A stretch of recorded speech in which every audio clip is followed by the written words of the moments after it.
Are you ready to do this show? Let's do this thing. I think we can go ahead and start. Welcome to our first episode of the Nurture Nature Show. It's live here. It's live here on Facebook Live as well as Zoom. Please, as we talk, ask questions and comment away. We'll be checking on both Zoom and also on Facebook Live. What do you guys think you're doing? And who are we? Who are you? I'm Meredith Garman. And I'm Laura Kim Joyner. We're the Reverend Doctors, and we're going to be hosting this show. And what is the Nurture Nature Show about? Well, it's about anything that can help us nurture nature. Yours, ours, theirs, everybody's. And we also want to be able to talk about multi-species intelligence, basically everything animals, what we'll be talking about here, as well as conservation update news as well. So how is it that we're going to nurture nature today? Our main topic for today is, do animals have emotions? And well, do humans have emotions? Well, humans are animals, right? Right. Well, is that one animal that has emotions? Right. And how does or maybe not. Maybe that's still zero. Oh, some zero. So what does thinking about if animals have emotion got to do with nurturing nature and helping all life? Maybe you can start us off and explain this to us. Well, I've been intrigued by the work of Lisa Feldman Barrett, who reminds us that there isn't anything that is anger that's cross-cultural. There is no neural pathways that are the same in all people that we call being angry. There isn't any facial expression that's the same. The heart rates go up in some cases when people are angry and go down in other cases when people are angry. What's this got to do with animals? So what she's telling us is that our culture constructs a definition for what anger is. And we get angry because we have this word, anger, that we can use. So species that wouldn't have that word wouldn't know to call it that. But they certainly feel things. They do feel two things. Like we do. We feel two things at the basics. We feel two things. Okay. We feel along an affect line, an affect axis of what she calls valence, which is we're attracted to it or we're not attracted to it. We like it or we don't like it. We're attached to it or we just feel neutral about it, somewhere in the middle. And then the other axis is high arousal and low arousal. Well, now that's the way I teach nonviolent communication. I say, well, all these feeling words are culturally constructed. Let's just connect to all species and say, well, we move towards benefit or away from harm. And then we have various states of arousal, high engagement or low engagement. That sounds really similar to what she's saying. But what they want to know out there, why is this conversation important for animals and conservation and nurturing nature? Why do we care whether they have emotions or not? Well, for a lot of folks, the way into connecting to another species is to think of them as having the same feelings that we have. And maybe they don't. So let me suggest a different way in. We are part of a community with other humans because we recognize feelings that we've constructed together. I can recognize you as having anger, as having fear, as having anxiety, as having depression. And I can recognize myself using the same tools. That's how we bring each other into moral community together.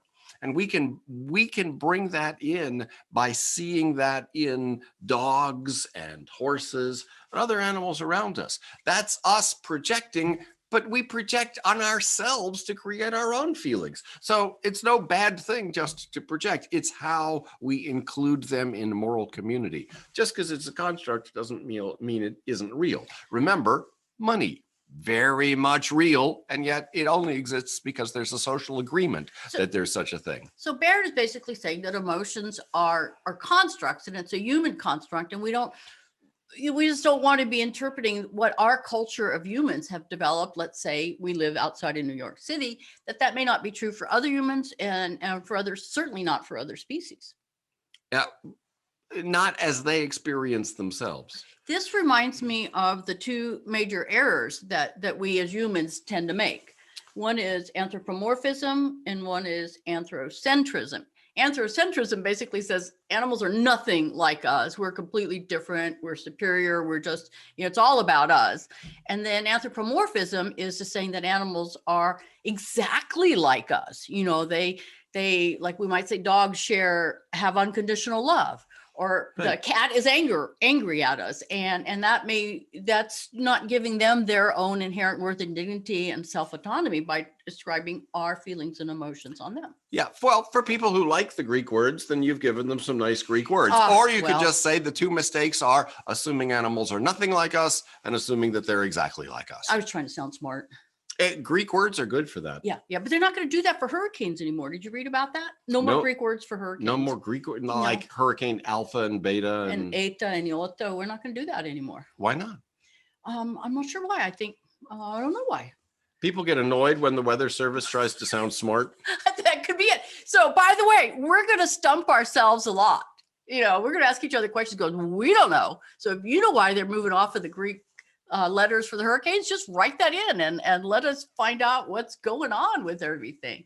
So again, why is it important for us to think about animals having feelings or not having this thing called emotions?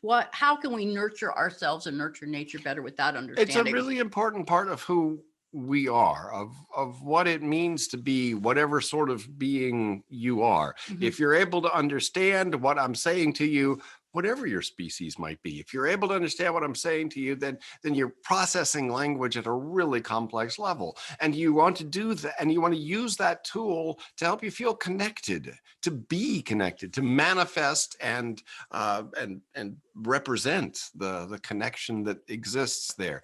And by understanding other species, we bring them into moral community. We bring them into a community with us. Now, we recently shared this book together, and I want to say what I took out of it as far as the two errors is they're nothing like us and they're exactly like us. Is one thing, they are very much like us, that we have a basic body sense of high arousal, low arousal, attraction or aversion, and that goes all the way down to one cell. So this connects us to everything. So we are in some ways exactly like them. But it cautions us to know that we have social constructs around these words called emotions, and they're not exactly like us. We don't know what they're thinking. If they're thinking as we come home every day and go, "Oh, my dog loves me," we don't know that. We don't know what we're thinking. Well, especially like right now. What are you thinking right now? I have no idea what I'm thinking. Am I thinking what you're thinking? Am I thinking what I'm thinking? How about what they're thinking? What are they thinking? I don't know. I don't know. Maybe we've done this topic enough, and we can move on to the next segment of our show, because it's only a 20-minute show, and I'm still not seeing any questions or comments anywhere. Let's, I don't know either. We're just reading our comments. Let's do our multi-species minutes. These are current events from the past week, and we want to share them with the viewers, and we want to see, well, what came up? What was something? Here's something that came up new, is they were able to find in narwhal tusk mercury outside of Greenland. Mercury in their tusk. So why do you call it a tusk? It's a horn, right? No, it's actually a tooth. It's a tooth? Yeah, they have mercury in their teeth just like we do. And why is this important for nurturing nature? Well, I have mercury in my teeth because my dentist put it there. Right. So narwhals have mercury in their teeth. They have dentists. For their one tooth. Narwhals, they only have one tooth. Sometimes they have two. So maybe they only have one dentist. They only have one dentist. Serving that's a busy guy. But it's a very sensitive tooth, and it picks up what's going on in the environment. It's a sensory organ. And then they also found out that another reason for the tusk is sometimes they slap fish with it so they can stun the fish and eat it. But it's also they slap the fish? They slap the fish. Because if you spear the fish, you got it's stuck out there away and you can't get to it with your mouth. Yeah, it doesn't work. You need to slap it. You have to slap it, right. and then it's stunned, and then you can eat it. Then you can eat it. So they believe that it's to show that a male is strong and fit. The bigger the narwhal male, the bigger their tusks are, their teeth are. So it's letting other males know, don't mess with me, that I'm I'm the big guy. But it's just a tooth. It's just tooth. Well, you try to tell that to the other narwhals that have smaller teeth. I mean, if I had a really big tooth coming out of my mouth, would that scare other people away? Huge pointy teeth. If it was pointy, that's a good point. If Yeah, it's a, and the so to narwhal. speak, it's a good point. Yeah, good point. Well, okay, so that's maybe enough about narwhals. Now other news this week that happened, wisdom hatches. That's the name of an albatross, isn't it? It's an albatross. It's an albatross. Albatross. It's a Laysan albatross on Midway Atoll. She is the oldest known bird that we know on the planet. She's 70, and this makes her the oldest bird mother ever. She just hatched out. Do birds like menopause? Do they reach a certain age when they aren't producing any more eggs? Well, they certainly don't menopause, but we do think that they go their reproductive cycle. They just can't go. They're just like us. They can live, like some parrots live about as long as we do, and they quit breeding at about 70, 80. But you wouldn't want to call that menopause. It's not. That's a very mammal term. Okay. They don't do that. They do not do that. Well, can you go into a little bit more about that? No, not really. Okay. No, not really. I want to stick with Wisdom being the oldest female, and she hatched a chick. Well, and is there any, as long as she's alive, so if she lives to be 80, could we see an 80-year-old albatross mom? We could. We just don't know. There's so much that we don't know. We're learning about all of this. And she was on that egg for 65 days. That's how long their incubation cycle is. And the longest incubation cycle of any bird, can you guess it? Anyone out there know? Longest incubation, ostrich? No, it's another albatross. It's a wandering albatross, 85 days. That's a really dedicated mother. And you have to not wonder very much if you're going to stay on a nest for that long. That's true. That's a really good point. So speaking of old mothers, another piece of news that came out this week was they discovered a dinosaur that was fossilized over her nest of eggs that had embryos and hatchlings. And it's the first time that we've actually documented this through the fossil record. I trust that that's not a wandering albatross. In fact, it's so stationary that it fossilized. Right, 70 million years ago. She's been on that nest a long time. I think she's the older mother than Wisdom is, actually. Or will be. Or could be. When that egg finally hatches. When that egg finally hatches. Boy, this is taking a long time. The dinosaur it's in the theropod group, and you know what theropod dinosaurs are, right? Theropod, they're the ones that led to the birds. They're birds. They're actually birds. And this particular dinosaur is an ornithopod. No, it's an ovipositor. And I'm sure I did not say that wrong. But ovi as in eggs. Right. Yeah. And so that's just really exciting Woo-hoo. news about what's going on there. So our last multi-species minute, our news for the week is dogs and cats are running around. They run around. Yeah. I mean, we mean that they have this sudden crazy burst of energy. Like you'll be sitting in your living room reading a book, and suddenly your cat will come zipping through, and you're wondering why all of a sudden this burst of energy. Or your dog will have sudden frenetic fraps? They're called Fs? It's called fraps. It's frenetic random activity periods, fraps. So frenetic random activity. They're running periods. around. They're just running So around, not if together. It seems random, then they're officially called random activity periods. So this was a science report that our dogs and cats are running around. It made the news. For the cats, though, oddly enough, cats are somewhat less random than the dogs. You wouldn't have thought that. They wait for when you're absolutely asleep, and then they wake you up, right? Cats tend to be in dusk and dawn. So just after you fall asleep, when you're trying to get a little bit more sleep in the morning, that's when the cat will come zipping. But I'm not going to describe attentions or emotions. We already went through that. That's an error, and I'm not going to do that. So as it turns out, one thing that's really important, here's another thing that ties animals to human animals, is all species do this. We all have this fraps activity that we do. I mean, every once in a while, you just have a sudden urge to need to move. Right. So And we certainly do a lot of running around, maybe less in these pandemic days, but some of our activities is really, really high. So let's take a pause. Let's take a deep breath, slow down.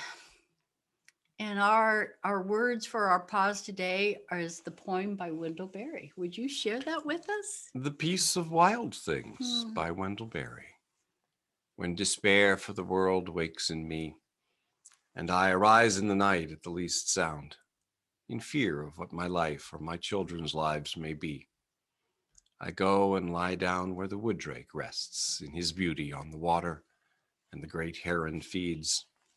I come into the peace of wild things, who do not tax their lives with forethought of grief. I come into the presence of still waters. I feel above me the day-blind stars waiting with their light. For a time, I rest in the grace of the world and am free. That's wonderful to pause with that. And although I've always had a little trouble with that point, where Wendell Berry says they do not tax themselves with forethought of grief. I wonder if that's really true. We know they grieve. We know they don't want to die. We know that they grieve. We have, or they have behaviors that it makes sense for us to project an interpretation of grieving on them. It makes sense for us to do that because that's who we are, be true to who we are and connecting to them and bringing them into moral community with us. But that's different from saying that they have forethought of grief, that they start getting anxious about future griefs before the loss actually happens. I would think Wendell's probably on much safer ground saying they don't tax their lives with forethought of grief. So I woke in the night worrying about things. This was about 2 weeks ago. Do you remember that? I woke us both up from I do. That was Pedro, wasn't it? It was Pedro. And this is our segment of conservation news. So I would like to just tie this into what's happening for us in Guatemala. We work with yellow-nape Amazons. There's about 400 left in the country, and we're trying to protect them. And so we work on ranches, fincas, they call them. And these are our hotspots where we do our protection. And one of our ranches is owned by Pedro Vitire, and he heard that there were poachers on his property. And he went to go check out the one active nest they have of yellow-nape Amazons on this nest site because he heard motorcycles, and he didn't come back. And his family went to go find him, and they found that he'd been killed. And we later found out that the nest had been poached. So he risked so much. He was shot. He was shot. He was killed. And we don't know exactly what happened at the nest site and who it was exactly, but he went out to protect the nest and he died. And so I want to dedicate this episode of the Nurture Nature Show to Pedro and to all those conservationists that risk their lives because so much is at risk. Thank you, Pedro. Thank you, Pedro. He lives on in the work and the concern.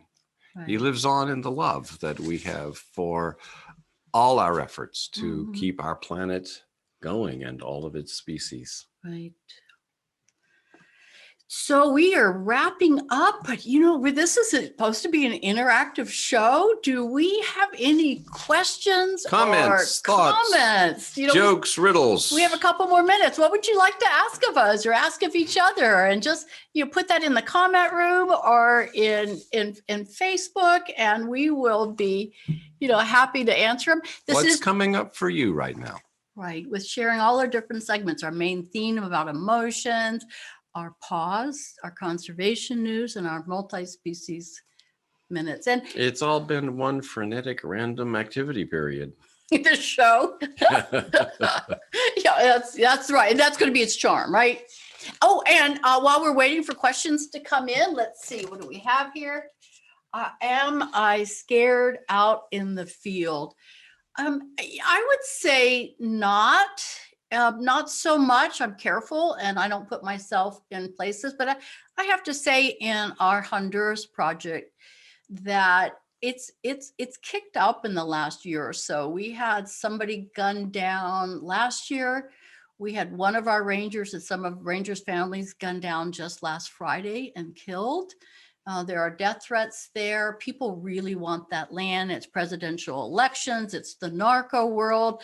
So I have a sense there that things are hot, and that maybe increased my risk a little bit. But who's at risk are the people who are on the ground, and I really feel that we need to be in solidarity with them. So I'm going to go. I think maybe the worst mistake I can make is to not go and not be in solidarity with them.